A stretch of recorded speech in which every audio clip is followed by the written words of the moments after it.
Well, good evening, everyone. Welcome to the Harrison District 2 Board of Education regular meeting this evening. I'd like to thank you all for being here, joining. We don't have to worry about our roads tonight. It's been kind of a finally winter is here. So, Madam Secretary, if you would call the roll. Jeannie Orozco. Present. Linda Pugh, here. Steve Siebert. Here. Yesenia Torres. Here.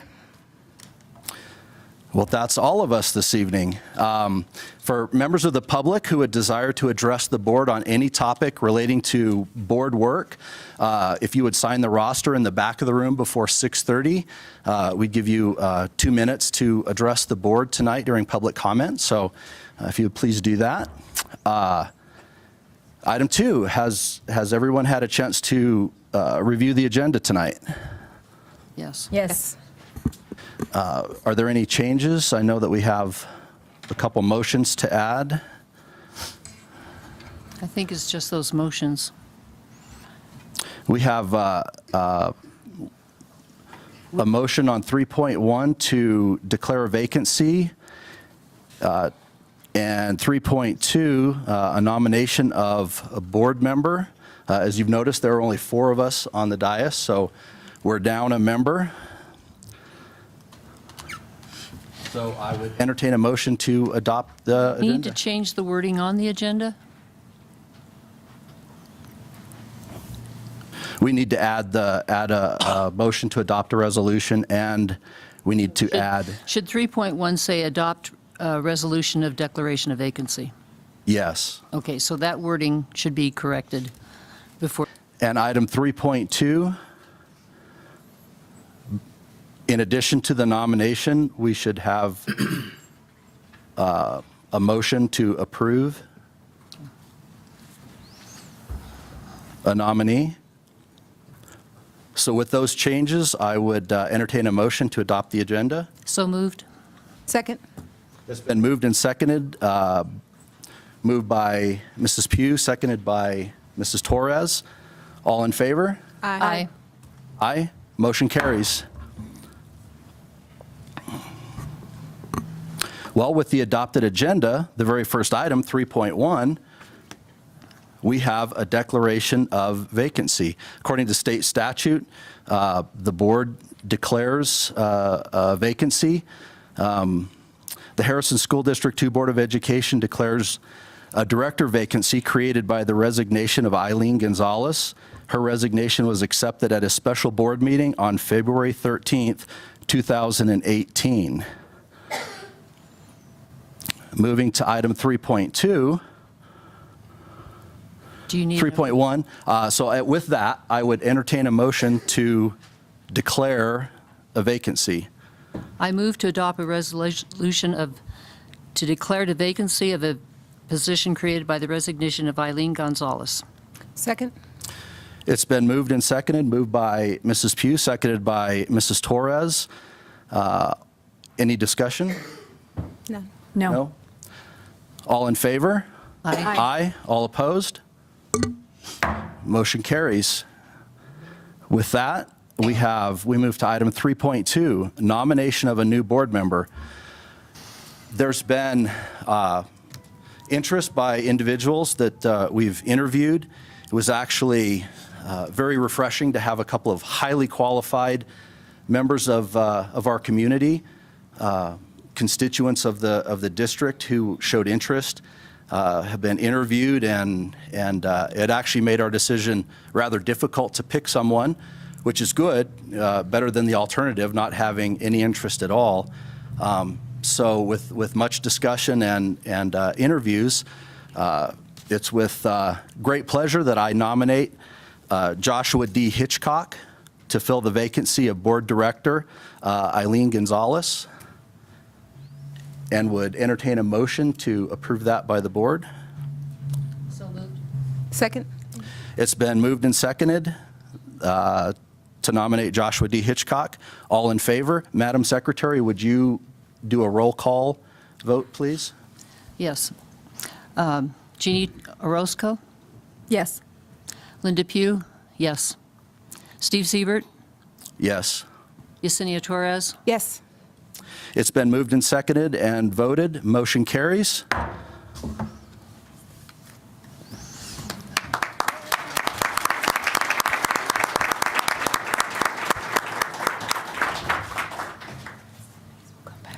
Yeah, as soon as we swear him in, that way he's seated, and then we could have the full dais for. So with that, I would like to swear in our newest member. Yay. Come on down.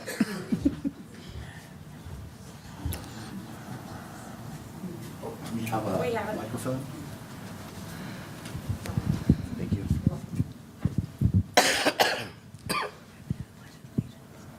Joshua, would you repeat after me? I, Joshua D. Hitchcock, I, Joshua D. Hitchcock, do solemnly swear that I will faithfully perform the duties of the office of school director do solemnly swear that I will faithfully perform the duties of school director as required by law as required by law and will support the Constitution of the United States, and will support the Constitution of the United States, the Constitution of the State of Colorado, the Constitution of the State of Colorado, and the laws made pursuant thereto. and the laws made pursuant thereto. That's it. Congratulations.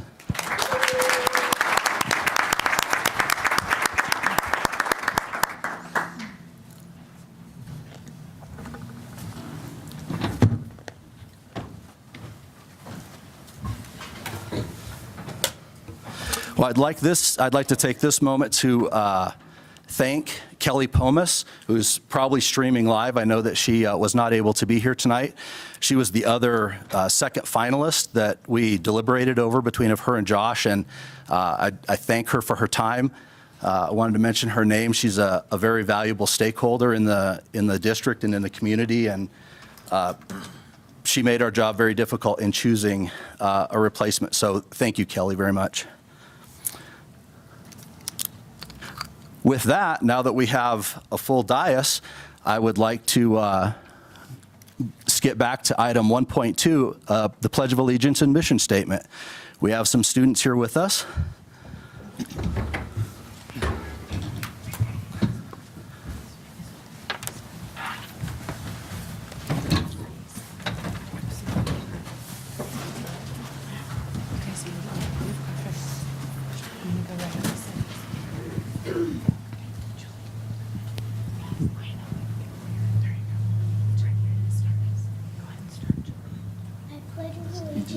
To the flag of the United States of America and to the republic for which it stands, one nation, under God, indivisible, with liberty and justice for all. Thank you, guys.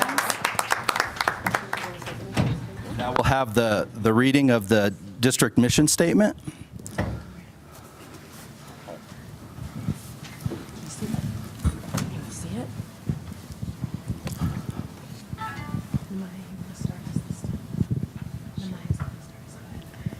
Graduate college and career-ready students with the knowledge, skills, attitudes, and behaviors to personally succeed and contribute to the common good.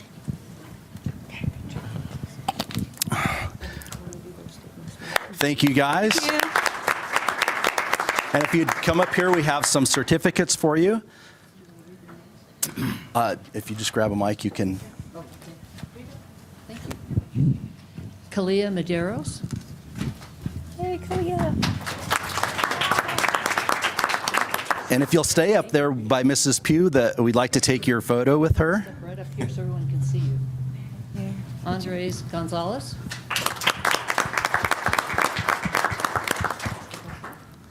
Julie Burns. Namaya Thompson. Bryson Harrison. Woo-hoo, good job, Bryson. And Nicole Contreras Lee.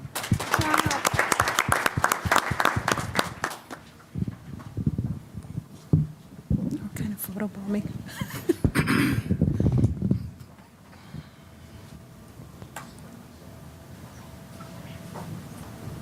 job, guys. Thank you, guys. We appreciate you being here.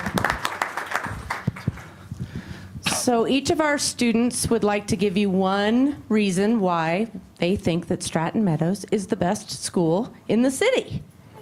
Awesome. So Nicole's going to start.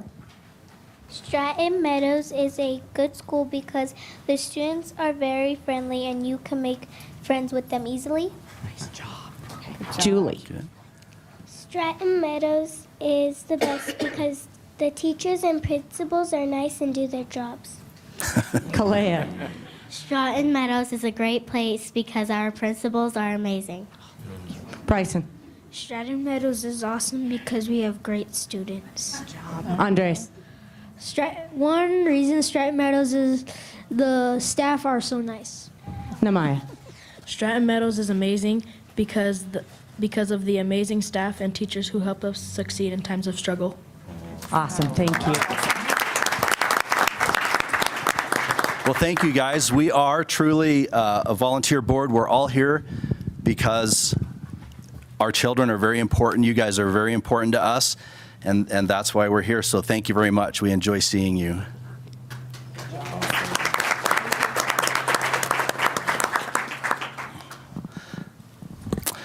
So we move on to item 4, showcasing schools, and we have Stratton Meadows Elementary, as you all know, and Dr. Christina Clayton, principal. Thank you. Thank you very much. Good evening, members of the board, Dr. Spencer, colleagues, and other folks that are here. Thank you for coming. Lauren Petzold is the assistant principal, and we have a Prezi to show. And so we'll go through, the beginning of it is some pictures from our school so that you get a feel for what it's like at Stratton Meadows.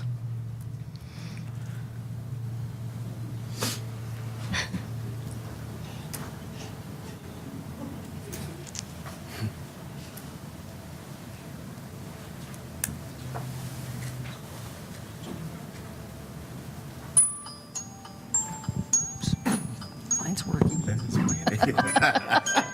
Stop. Mine's working.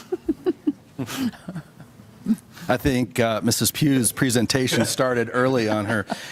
We all have the presentation downloaded onto our electronic devices, so we get to follow along here, and sometimes it's easier to read small print, so we enjoy that. Most of ours don't have sound on them, but obviously tonight, Mrs. Pugh's had her sound on, so she wasn't getting an important phone call interrupting the meeting.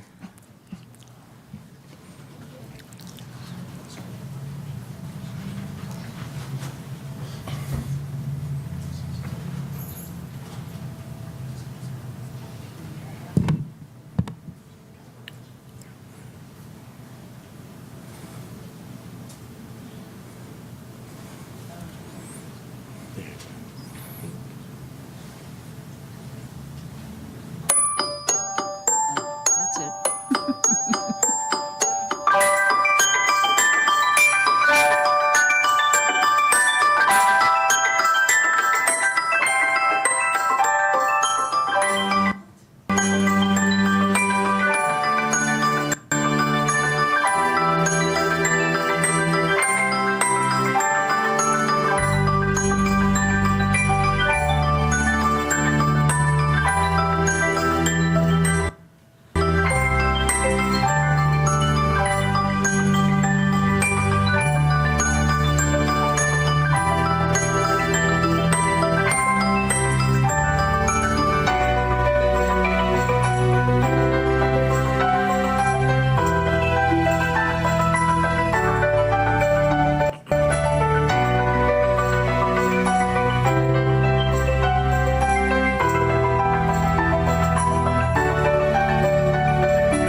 It's loading.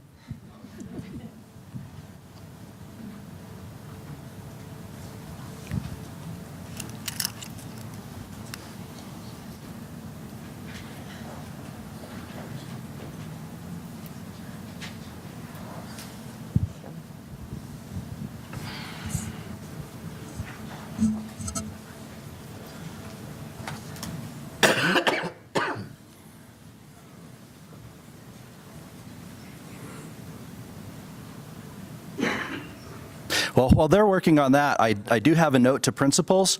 The board has not as a whole, but a couple members have been working with and having some discussion with a consulting group, and they're working with a nonprofit. And with that, one of the members, Lauren Hug from Hug Speak Consulting, over the next couple of weeks will be visiting and doing some interviews with administration at all the buildings. So for the principals in the next couple of weeks, look forward to an announcement. Dr. Spencer is going to help arrange times with Lauren to meet at all the campuses. So that's just a quick FYI to the principals.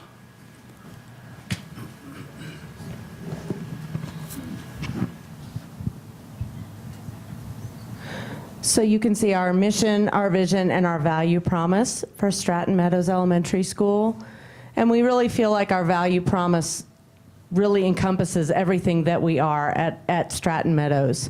And we really are a neighborhood school, and we are really the hub of the neighborhood, and we love being that in our neighborhood.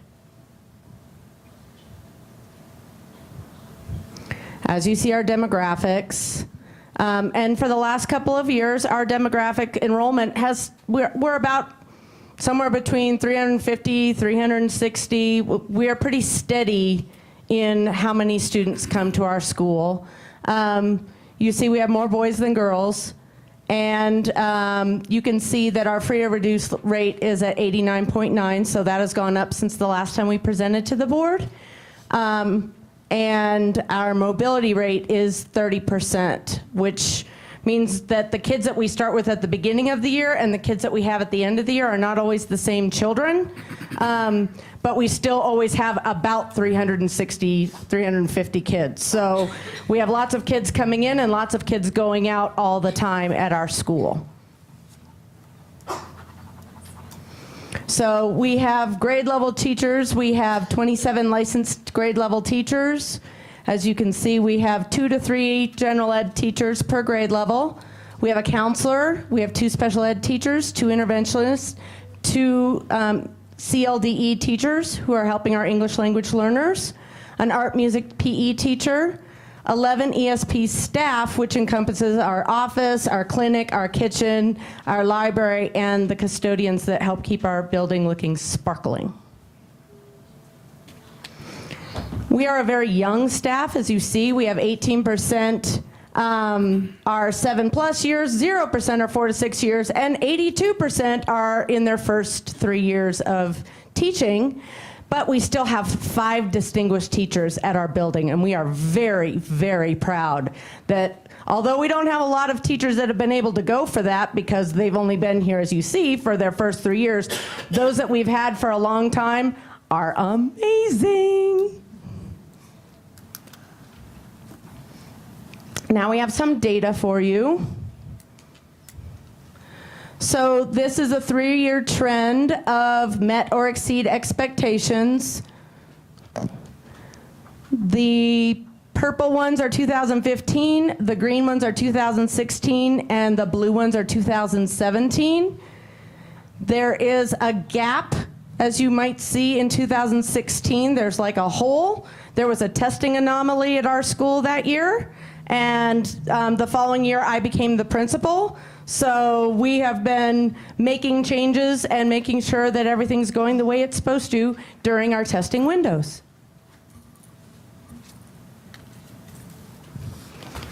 You can see the mean scale scores. Also, the same gap is there because it's the same data from CDE. Now, Lauren, the assistant principal, is really an amazing literacy guru.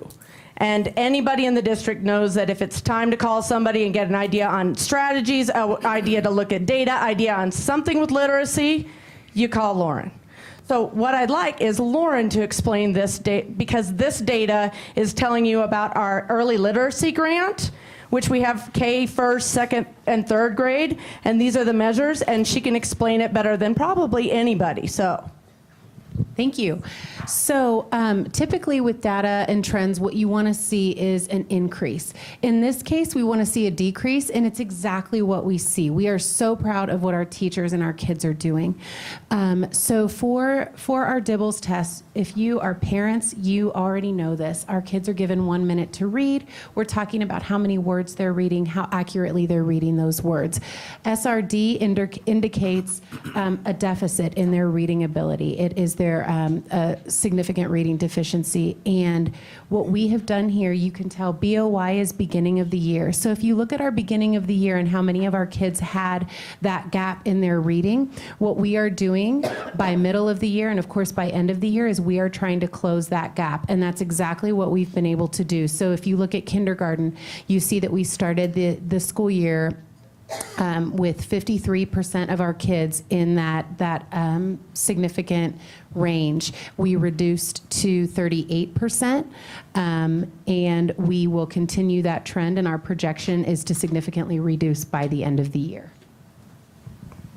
And if you notice on the green side, that's where we're trying to get them. So those numbers going up, like kindergarten has 27 at beginning of year and 43 in middle, shows that we are moving those kids into the green area, which is where we want them to be.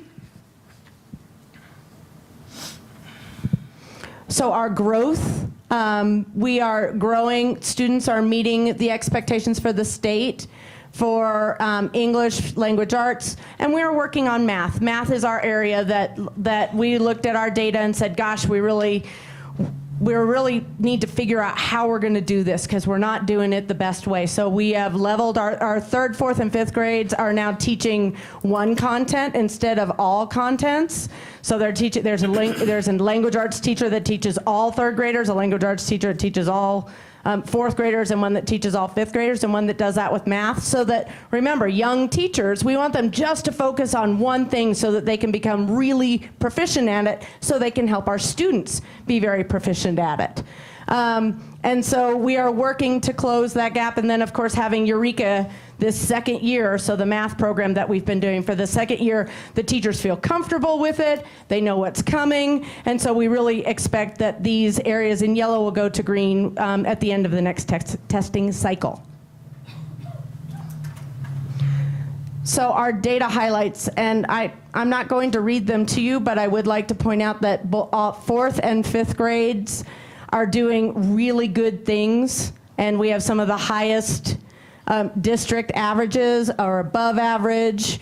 We're above the state average, and Access is testing for English language learners. There was a glitch in the CDE data last year, so we have 15-16 because we didn't get CDE had some problems with 16-17 data. So we could give you 15-16 data, but we can tell you that last year all of our students increased the performance level by one domain. So they are growing as well and learning English as they're learning their academics. I'm going to have Lauren talk about the community connections. So we are really, really proud of these. As Dr. Clayton mentioned, we are a neighborhood school, and we love building those networks with all the stakeholders in our community. So as you can see here, we have a really extensive list of neighbors who come into Stratton Meadows who are visible with our kids. I would say that our kids could identify any of these community stakeholders. They are in our buildings all the time, and we're so grateful for what they bring to the community. The Chief of Police, Chief Carey, is in our building multiple times a year reading to our kids, just building those relationships. We have our Meadows Park Community Center, which is such a great resource for our kids. They have a morning program and an afternoon program. excuse me, we have a student right now who is undergoing treatment for leukemia. We have really just been so fortunate to have Children's Colorado as a partner with us, helping work with our kids as they work with their friend and keeping her healthy and keeping her spirits up even when she can't be at school. So we are just so grateful for all the outreach we have at Stratton Meadows.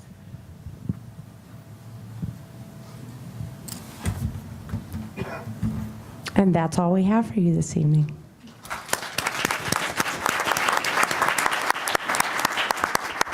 Thank you guys very much for presenting to us tonight. One thing that I really like to hear is that community connection. Having schools be the center of a neighborhood, the center of a community, we've just over the past decade migrated away from that, and it's almost become like a lighthouse, not really to avoid running into, not necessarily being drawn to. So I really love to hear that, the community connection. So thank you very much for that. I know that high mobility rate schools, it's tough when you have those kids in and out and in and out. So having growth on what you have is fantastic. Focusing, knowing that is an area of growth and focusing on it is sometimes the biggest hurdle. So thank you very much for that. Does anyone else have any questions or comments for? I actually was watching the kids watch the video, and that was amazing, but they all left. So it was hilarious to see their faces completely engaged in their own video. So that was a lot more fun than watching the video itself. Yes, the humor of the kid, that was great. Well, anybody else? No? Well, thank you very much. Thank you. Have a good evening. Well, showcasing schools is always one of the most fun for us. It's great to see videos of the kids. We love to see the pictures. Have the kids come to a board meeting. It's probably the only chance they'll get to see elected officials on the dais as students, unless they become involved in high school. So it's great to have the kids here. It's always hard to follow up with the kids, except with more kids. So with that, moving into item 4.2, we have some amazing, phenomenal kids, and we have 8 scholars who have been chosen as finalists in the Daniels Fund Scholarship. So if all of you don't know what it takes to go through that process, it's very in-depth, very grueling. So this is just to be recognized as a finalist is a huge accomplishment in and of itself. And if any of them are chosen as finalists, these are grand scholarships. So with that, we have some certificates and some recognition for those scholars this evening. So if we could have Carlos Cielo, Estevan DeBoer, and yes. Please clap. That's right. And if you guys would just come up, we'll join you. We'll join you up there for the certificates and photos. We have Brian Gaynor. We have Anna Palacios. We have Daisha Brown. We have Tyjerone Hooks. We have Angel Orozco. Kiara Tibbs.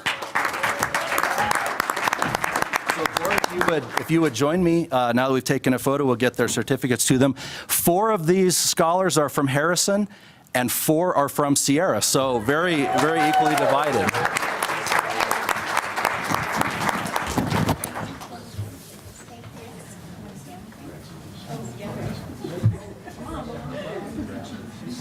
And you'll have to help me with names because I'm not acquainted with any of you, so. Right there. Angel? I just also wanted to quickly thank all of the staff who supported these scholars because it takes a lot. I'm a mom of 2 Daniel scholars and I know what it takes, so congratulations, best of luck. May the odds always and ever be in your favor, and thank you to the staff who got them there. Woo-hoo!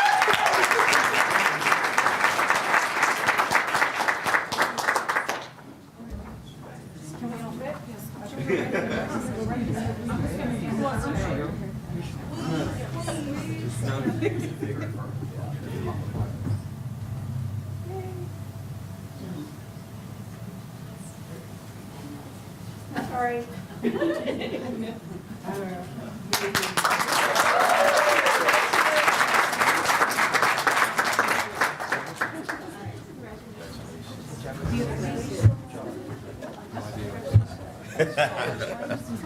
was thinking I was going to get a call in the parking lot there.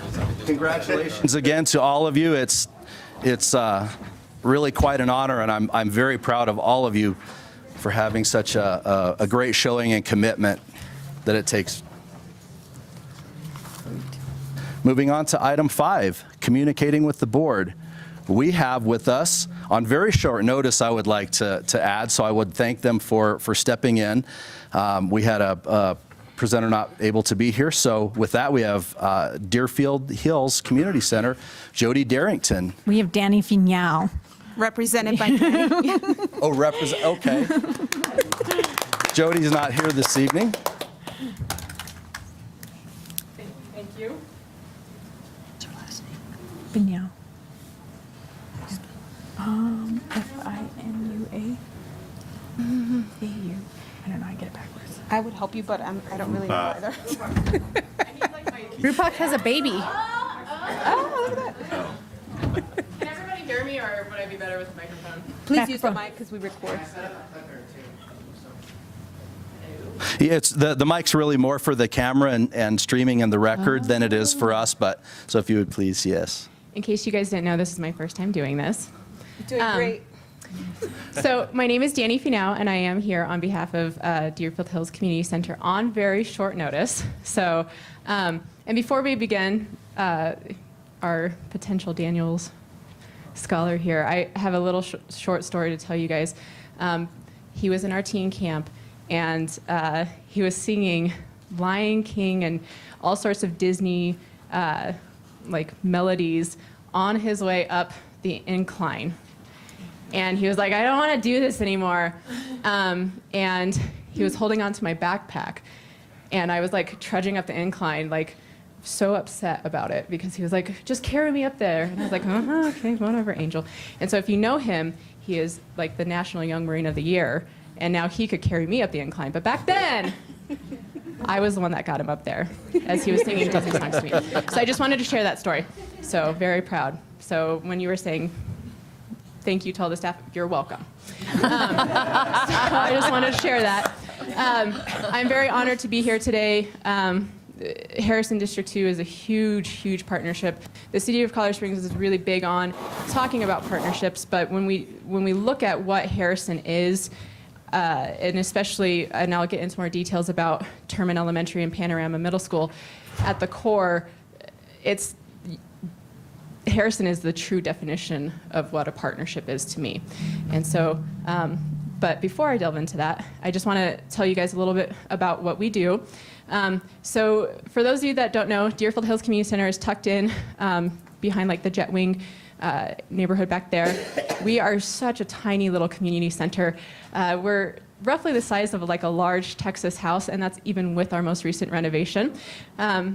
Out of the 3 community centers, we are the smallest, but in 2017, we did serve 79,699 people. And so that's just for the 2017 year. We also scholarshiped $8,600 worth of programming needs.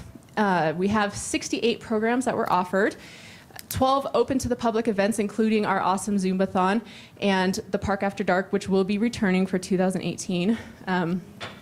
And trunk or treat, different things along those lines.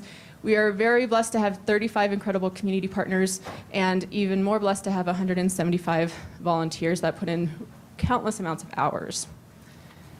We also like to consider ourselves an oasis in a food desert. We handed out 47,000 plus pounds of food in 2017. And for those of you that don't know, if you live in the 80916 area, on Tuesdays, come check us out at 12 o'clock. You get free food from Whole Foods. So send people our way on Tuesdays in the 80916. And then roughly 7,000 people, a little less than 7,000 people were served by our food distributions. And then a little less than 20,000 people received healthy snacks in partnership with Care and Share. So moving on, again, starting a few years ago when Terman Elementary made the switch over to the year-round schedule, we started an incredible partnership with them, and that's where our after-school program is now currently housed. And it was wonderful timing. They needed an on-site licensed after-school program, and we needed a home because we were closing down due to our renovations. And it worked out beautifully. So we were lucky enough to be able to see the hard work that takes place behind the scenes, and it has blossomed into such a great program. So we are a state licensed program. We currently have around 60 registered participants. The core of that group comes from Terman Elementary since they are our home site, but we also have feeder schools coming from Guyverson Elementary and Soaring Eagles. And unfortunately right now that's just kind of where we're capped at because of our capacity levels. We are an inclusive program with a mission to empower our participants physically, emotionally, and mentally while strengthening their social, emotional, and cognitive skills through developmentally and age-appropriately designed programs. And we do that through a number of ways. A few years ago, back in 2015, our staff really noticed a need for behavioral health style curriculum, and that took us to Canada. Not physically, I wish I could have gone to Canada, but the city just didn't improve it. So we actually used the Healthy Mind, Healthy Body curriculum, and that was implemented back in 2015. And we also used Brainwise, and that has been implemented since 2017.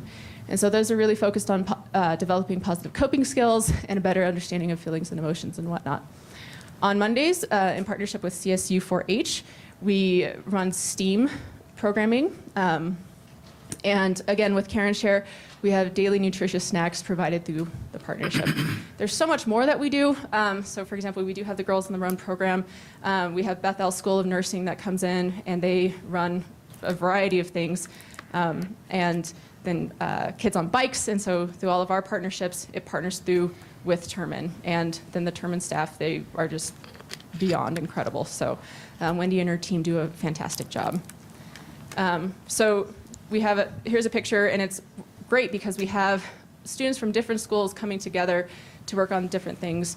So here's a picture of them working on the difference between an acid and a base. Ms. Soon from the CSU 4-H Extension AmeriCorps program, working with the students and getting them to laugh about science and have fun.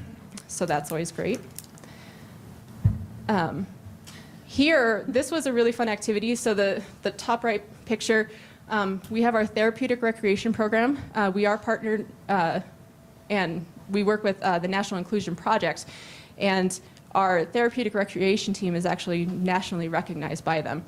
And so they came in and just recently did an activity to work hands-on with our elementary students, and they taught various ability awareness activities to just really push home the point on inclusion and how everybody is on the same page.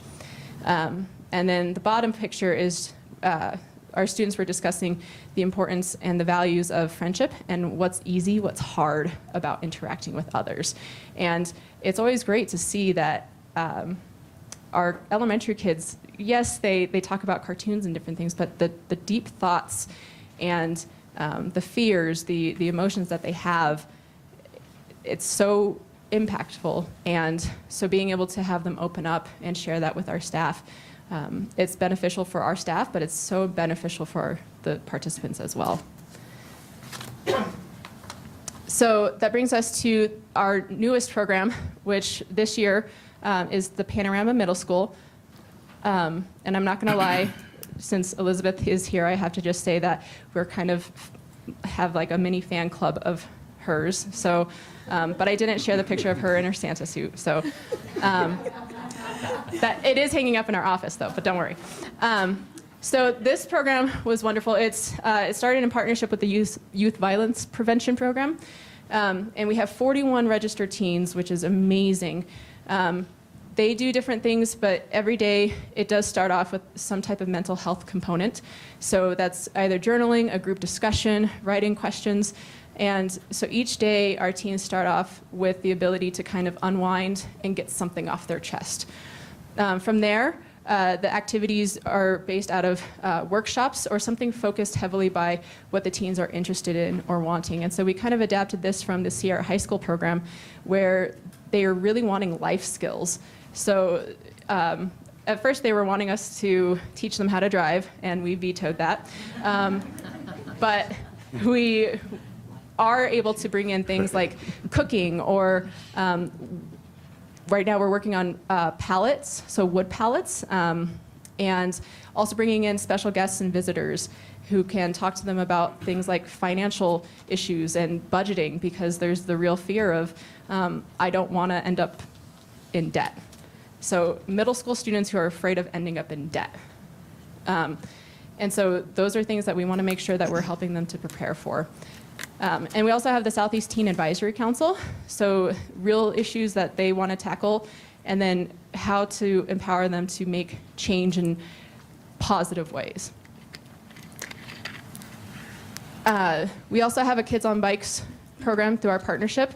So right now we have teens that, even though we can't teach them how to drive, we can teach them how to work on bikes through maintenance. And then throughout that process, they're also going to be earning a bike. We had Mr.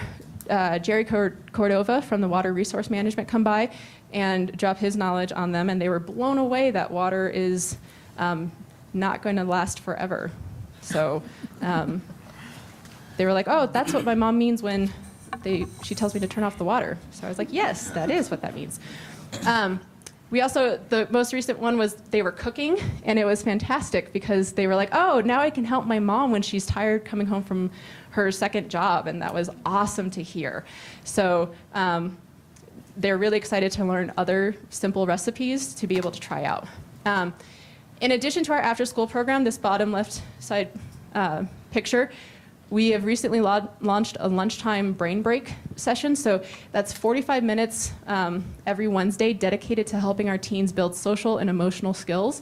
And it's mainly encouraging them to become their own champions in life. So how to cope when they're angry at a teacher, and how to understand maybe their teacher's perspective.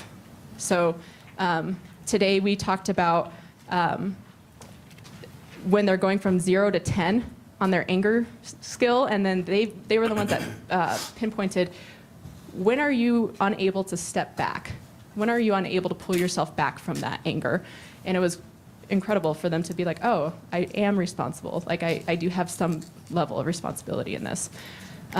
So it's been wonderful seeing how we started off with the after-school program, but now it's moving into lunchtime workshops for students who aren't necessarily registered in our program.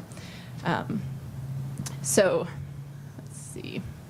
There's a lot of other things that, again, if I had more time to have prepped for this. You only get 15 minutes to talk and 2 days to prep. I actually put this together like 15 minutes before I got in the car and came here. Really quick, so we were able to take some Panorama teens for a VIP special premiere Black Panther 2 days before it was released. So that was pretty cool. And then we have Girls in the Run at Terman Elementary, and it's really great. We are now starting our spring session. Down there we had some Olympians come in from their Olympic wrestlers, and they actually got to toss around some of the elementary kids. It was really great. So since we as staff can't do it. We also have a Colorado Outward Bound trip. So each summer we receive grant funding to be able to send roughly 4 students on from the Harrison district on it could be up to 2 weeks, 3 weeks of a scholarship trip, like rafting, canyoneering in Colorado, Utah, and then we also take a larger group for a 3-day camping trip. So my biggest thing is just that, again, Harrison has just been amazing. Terman, the staff, it's always just about how we can benefit the community, because it's not Deerfield's community, it's not Terman's community or Panorama's community, it's our community, and how can we do the most to do the best. So we're very fortunate to be able to call ourselves partners and anything that we can do to continue that and help out, that's what we're here for. So thank you guys for your time. Thanks, Danny. Well, it was very short notice. Thank you for putting that together, and your presentation was great. It was. If you could just send that to Jody Darrington. Yes. The keywords Danny is awesome. Yeah. Well, thank you, Danny, for stepping in for Jody, too. Not only that, Deerfield Hills, the community center, is such a vital part of that community, the neighborhood. I come from a community that there is no community center. There's really not even much of a park. And to see those kids to have a place to be able to make a connection that may not have been made any other way is just critical and probably and sometimes life-changing. So it really is fantastic to have that partnership. The community center really is one of the better partnerships in the district. So I applaud you for all that you guys do, and we hope to continue with that. I know you have a little closer connection. I know Jeannie has to step out. She has another commitment this evening, but I'm going to give her an opportunity real quick to step in. Well, you know, I'm really partial to Deerfield, so I was hoping she'd play Growing Up Deerfields because it always makes me cry. But she says it's on YouTube, so there's a YouTube video called Growing Up Deerfield, and it has a great deal of our HSD2 students in it and how they've grown up from elementary all the way through college. And it shows them years at a time growing from little kids all the way to big kids that invest in community. And so I always say nobody does it better than Deerfield for youth that give back to their community. So thanks, Danny. I appreciate you. Sorry, guys. I'm stuck in this chair. Okay. Moving on to item 5.2, our board scholar, Nasia Major, is not able to be here tonight. She has work this evening, so we'll allow her not to present, but that's another very critical part of the board. I was instrumental in bringing the scholars on board with us. You get a perspective that you really don't any other way, and I truly, truly love working with our kids. But work trumps that, and we'll let her out of it tonight. So we'll skip to item 6, superintendent report. We have an item 6.1, an automatic renewal agreement reminder. This is not the automatic agreement. It's not an automatic renewal. This is a reminder to the board in board policy that the board has to be notified before April 15th of the automatic renewal. And so this suffices that or a written letter, certified letters to each board member. So one or the other, and this satisfies that. Would someone like to read the automatic renewal agreement 1.2? Sure. 1.2 automatic renewal of agreement. If the board does not notify superintendent in writing before April 15, 2018, and each April 15th thereafter, that this agreement will not be renewed, it shall be deemed that the board has renewed this agreement for an additional year. Superintendent shall, by certified mail to each member of the board, or as an alternative placement of the topic on the board agenda, remind the board of the existence of this automatic renewal clause. Such notice shall be provided 2 months prior to the board meeting where renewal or non-renewal is to be considered. Failure to mail or provide the required notice shall invalidate the automatic renewal clause. Thank you, Mrs. Torres. I will accept this notification as our notice of renewal. Moving on to item 7, public comment.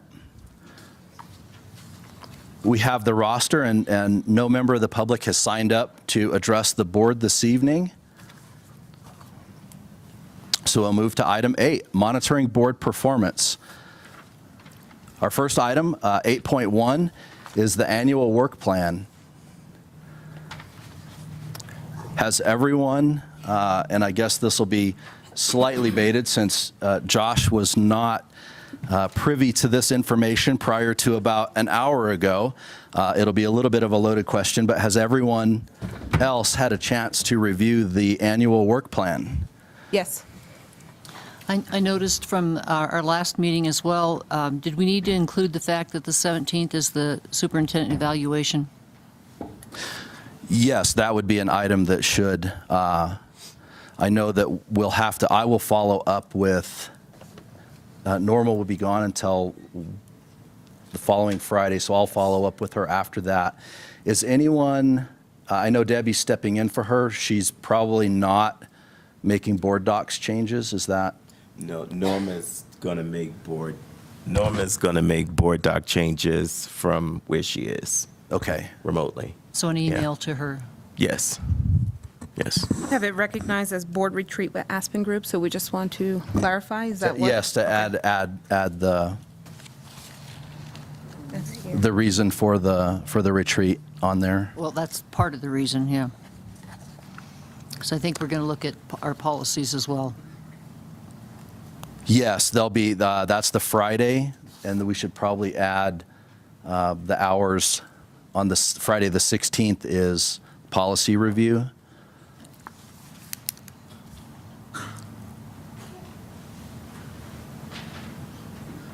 So we should add that as well. I will follow up with Norma, an email to Norma for those two items. And everyone was included, well, again, everyone, with the exception of Mr. Hitchcock, was included on the email for the retreat. So we'll get you an account set up and have that, and I'll make sure that they're forwarded to you prior to that. Any other changes, additions to the annual work plan? I have none. No? Okay. With that, we will move on to legislative updates. Ms. Orozco is the one who's up on most of our legislative updates. There was one item of note today in the Education Committee. We had House Bill 181014, which had to do with social studies testing. I looked up the agenda and could not find any vote on that to see if there had been a vote either way. What that has to do with is high school social studies testing. Dr. Spencer and I have had some discussion about that, and at this point is really about the only thing happening on the Capitol of note to bring up, and at this point has no effect for us. So with that, we'll move on to item 9, the superintendent consent agenda. Up first, 9.1, we have the personnel report. Has everyone had a chance to review the personnel report and have any questions or comments? No questions. No questions. No questions. I have not, and no. Have not. Once again, I think we'll just preface all of that as prior to this evening, commencement of the meeting, we have the financial statement, item 9.2. Do we have any questions or comments? No? Well, then I would move to 9.3 and entertain a motion to accept the superintendent consent agenda. I move to approve the superintendent consent agenda items as stated. Second? It's been moved by Mrs. Pugh, seconded by Mrs. Torres to accept the superintendent consent agenda as stated. All in favor, say aye. Aye. Aye. All opposed? Motion carries. Item 10, board consent agenda. We have item 10.1, approval of minutes. We have some changes, additions to the minutes. Mrs. Pugh, you had a... Yeah, I noticed that an item has been dropped from the fourth item on the list. The superintendent's report also included the report from RUPOC on some of the graduation and, what was it, graduation and... Accreditation and dropout. and dropout data, there's just nothing in the minutes about that presentation. So that's just been missed. And that would need to be added back in. Well- The rest of it, as far as I could see, looked okay. It's fine. We'll, let's table item 10, item 10.1, approval of minutes, until that change can be made. Would you follow up with Norma with an email for those changes, and we'll bring that back again next month? Okay. Thank you.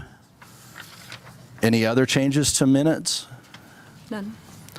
Item 10.2, OE2, we discussed that at length at the work session.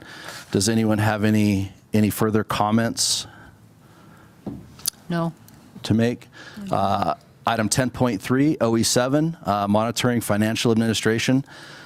We had quite a discussion with Shelley about that. Any questions on item 10.3? No. No. Item 10.4, OE9, monitoring, communicating with the board. Christine O'Brien presented to us at the work session, and again, we discussed at length.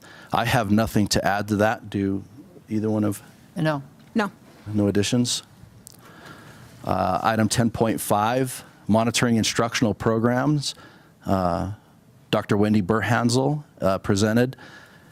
And again, it was thoroughly discussed. For any of you who were not at the work session, a couple of these items were beat to death.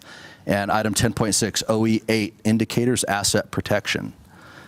And I would like to thank Dr. Spencer and Shelley for stepping in.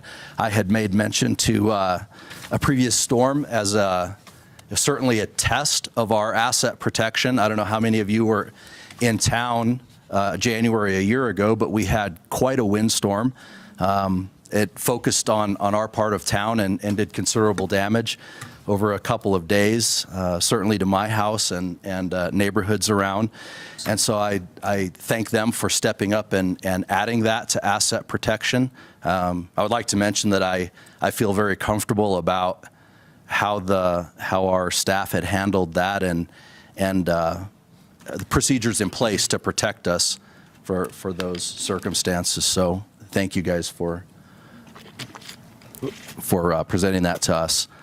So with no further comments or questions. The indicator one, I do have a comment. Yes, ma'am. I didn't catch if you mentioned that one. If you look at 8.9, we talked about a second indicator of compliance, and I just wondered if everybody had read. It's put in the wrong place on the form, and I totally missed it when I first looked at the attachment. And I'm just wondering if that's enough clarity for the rest of the board, that additional evidence of compliance. This is On item 8.9? 8.9, yeah. Do you have a hard copy?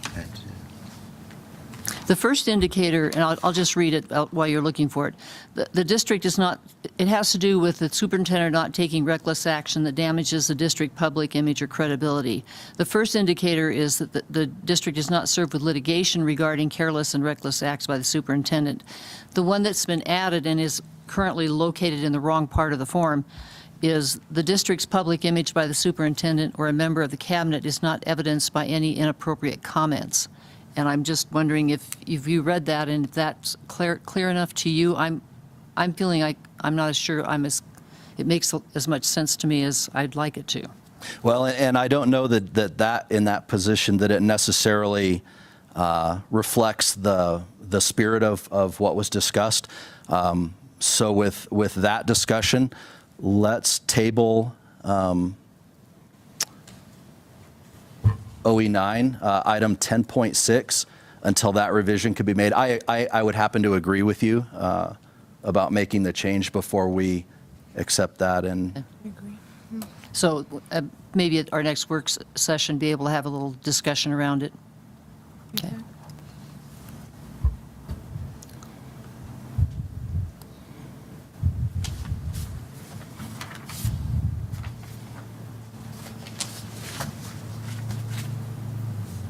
Okay, with the removal of item 10.6 and item 10.1, approval of the minutes, tabling those two subsections of item 10, I would then entertain a motion to approve the amended consent agenda. So moved. Second. It's been moved by Mrs. Pugh, seconded by Mrs. Torres. All those in favor say aye. Aye. Aye. All those opposed? Motion carries. With that, item number 11, we are adjourned for the evening.